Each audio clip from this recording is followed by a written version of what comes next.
All right, I want to finish up my all too short discussion of the destruction of the Plains Indians. In my new picture of Indians, you see here, these are Indians, but they're dressed like white people because ultimately that's what white people decided was the best solution for Indians. You might be wondering after that last lecture, wow, the federal government treated Indians really, really badly. Was anybody in America outraged by this? And the answer is yes, actually. A growing number of Americans were outraged by massacres against Indians and by constant treaty violations. And some groups formed, one of which was the Women's National Indian Rights Association. Here we see a picture of some of these people. And groups like this took up the cause. By the way, the role of women as progressive agents of change in the Gilded Age become more and more important. More about that later. One such woman, Helen Hunt Jackson, she was a Massachusetts writer, looking very coquettish in her picture here. She moved to Colorado and published a very famous book called A Century of Dishonor. It was published in 1881, and its purpose was to rally public opinion. These reformers felt Indians would be best served by breaking up the reservations, ending all recognitions of the tribes, and absorbing Indians into mainstream white society. They thus proposed to end the, quote, Indian problem by ending Indians, basically as a distinct cultural entity. The efforts of these reformers, therefore, led to a plan in Congress they supported that resulted in the Dawes Severalty Act of 1887. The Dawes Act, it was named after Senator Henry Dawes of Massachusetts here. The Dawes Act sought to reform the weaknesses, I'm making air quotes, weaknesses of Indian life, lack of private property, the nomadic lifestyle. It's just crazy talk. It's not compatible with good business. Ending those weaknesses by making them landowning farmers. And the provisions of the act were as follows. First of all, severalty, or the treatment of Indians as individuals. We're no longer going to treat them as communal, tribal nations. We're going to treat them individually. We're going to give them 160 acres of land for farming, or 320 for grazing, if they accept the plan. The remaining land, and incidentally the richest land, would be sold to buy farm tools. And now we're not going to give the property outright to the Indians. It's going to be held by the government in trust for them for 25 years, at the end of which time Indians would be declared citizens. Now, speculators and military authorities supported this act, but so did progressives, good people like Helen Hunt Jackson. They were convinced that full assimilation would civilize the Indians and wean them from their traditional culture. Now, the act did not specify a timetable for the breakup of the reservations. It proved to be a boon to land speculators who evaded the act's safeguards and obtained the most arable tracts, the very best land for themselves. It didn't go to Indians, it went to capitalists. And by 1934, the act had slashed reservation land by 65%. Much of what remained was too dry for farming. It was just the crappiest land that was left to the Indians. Some Indians prospered under the Dawes Act, but the vast majority did not. Hunting restrictions prevented them from supplementing their meager farming results. Alcoholism was a rampant problem, alcoholism and poverty for Indians on these reservations.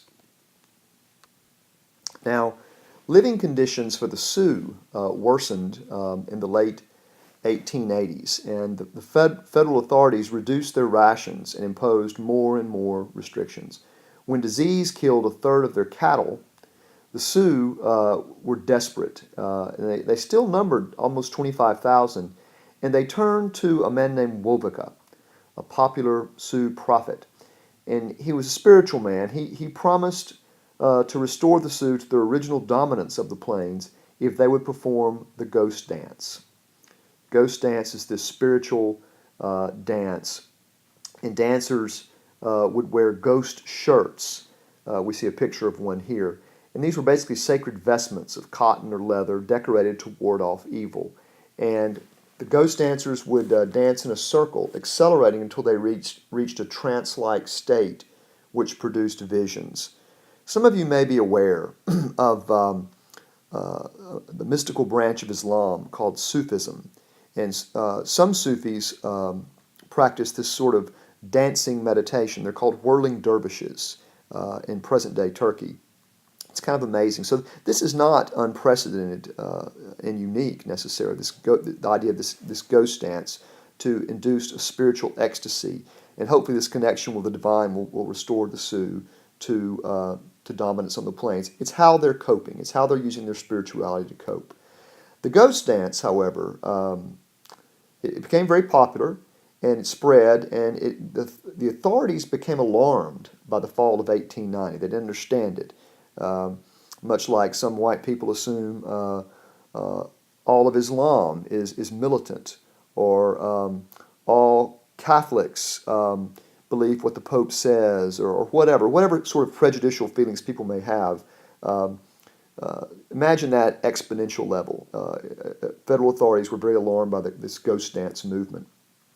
And Sitting Bull retired from the Wild West show. Sitting Bull's cabin on the reservation had become kind of a rallying point for the ghost dancers.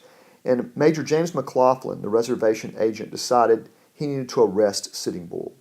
So when some authorities arrive and Sitting Bull is pulled from his cabin, his bodyguard, who's an Indian named Catch the Bear, a scuffle ensues. Catch the Bear shot one of the policemen. And as the policeman fell, he shot Sitting Bull and killed him. And in the melee that followed, Sitting Bull's horse began to do tricks that he used to do in the Wild West show. And people believed that Sitting Bull's spirit had entered into the spirit of the horse. So the loss of such an important leader as Sitting Bull, very, very tragic.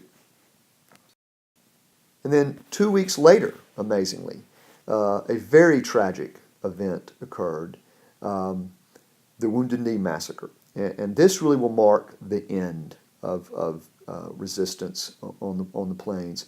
On December 29th, 1890, the 7th Cavalry was rounding up some Sioux at Wounded Knee, South Dakota. An excited Indian fired a gun. Not even clear, if he was aiming it or whatever. It was almost accidental.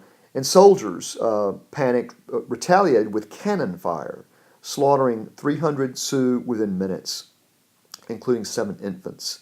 The frozen corpses were dumped into a mass grave. And so driven onto reservations, the Plains Indians were reduced really almost to dependency. And by 1900, the population had shrunk to about 100,000. Now, short lecture today, I'm finished, but I want you to find a news item within the last year, let's say, of current disputes between a group of American Indians and the U.S. federal government. And we'll talk about that in class tomorrow.